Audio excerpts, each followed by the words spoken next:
বগুড়া ও গাইবান্ধার জনসভায় দাঁড়িপাল্লায় ভোট চাইলেন জামায়াত আমির। এ সময় তিনি বেশ কিছু প্রতিশ্রুতি দেন। এর আগে রংপুরের পীরগাছায় আবু সাইদের কবর জিয়ারত শেষে ডক্টর শফিকুর রহমান জানান, ন্যায় বিচার প্রতিষ্ঠায় জামায়াত প্রতিজ্ঞাবদ্ধ।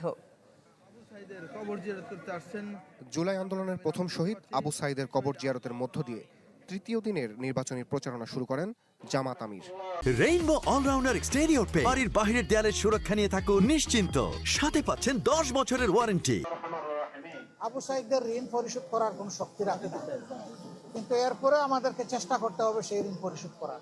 স্থানীয়দের সাথে মতবিনিময়ে তরুণ ও যুবকদের প্রত্যাশার বাংলাদেশ উপহার দেওয়ার অঙ্গীকার করেন ডাক্তার শফিকুর রহমান।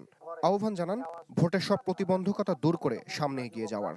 কেউ যেন তোমাদের ভোট নিয়ে কোনো ধরনের হেলাফেলা করতে না পারে, এই জন্য তোমাদেরকে ওই জুলাই যোদ্ধা হয়ে আরেকবার লড়তে হবে। আল্লাহ আমাদেরকে তাওফিক দিলে তোমাদেরই প্রত্যাশার বাংলাদেশ আমরা করব। এরপর সড়ক পথে পৌঁছান গাইবান্ধার MM পাইলট উচ্চ বিদ্যালয় মাঠের নির্বাচনী জনসভায়। গাইবান্ধার পলাশবাড়িতে নির্বাচনী প্রচারণায় অংশ নিয়ে এই অঞ্চল ঘিরে জামাত ইসলামের পরিকল্পনার কথা জানান দলটির আমির। আসছে নির্বাচনে দাঁড়িপাল্লার পক্ষে চাইলেন ভোট, বন্ধ চিনিকল চালু, উন্নত স্বাস্থ্য চিকিৎসা সেবা সহ দিলেন বেশ কিছু প্রতিশ্রুতি। উন্নত শিক্ষা, মানসম্মত স্বাস্থ্য সেবা এবং সকলের হাতে হাতে কাজ, তাহলে আলহামদুলিল্লাহ নগর আর সাগরের ব্যবধান দূর হয়ে যাবে।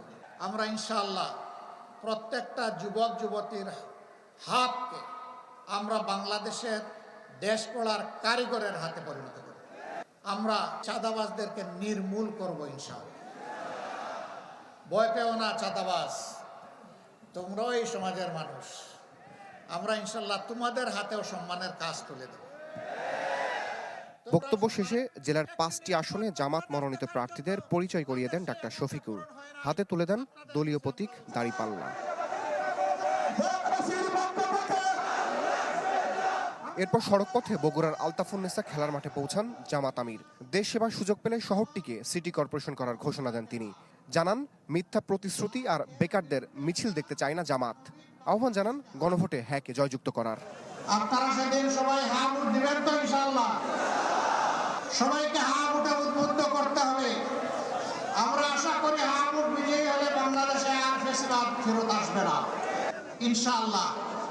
আল্লাহ তাআলা যদি আমাদেরকে দায়িত্ব দেন দেশ পরিচালনার, আমরা এই বগুড়াকে সিটি কর্পোরেশনে উন্নীত করব। বহু জায়গায় সরকারি বিশ্ববিদ্যালয় হয়েছে, আজও বগুড়ায় একটা বিশ্ববিদ্যালয় গড়ে উঠল না। আল্লাহ যদি আমাদেরকে সেই সুযোগ দেন, এইটাও আমরা বাস্তবায়ন করবো ইনশাআল্লাহ। নির্বাচনী প্রচারণায় এদিন বগুড়া শেরপুর, সিরাজগঞ্জের উল্লাপাড়া, সিরাজগঞ্জ জেলা ও পাবনায় যাবেন জামাত আমির। বগুড়ার মানুষ আমরা জানি শান্তিপ্রিয়, দেশপ্রেমিক এবং দিনপ্রিয়, ধর্মপ্রিয়। রমিজ হুসাইন, চ্যানেল 24, বগুড়া।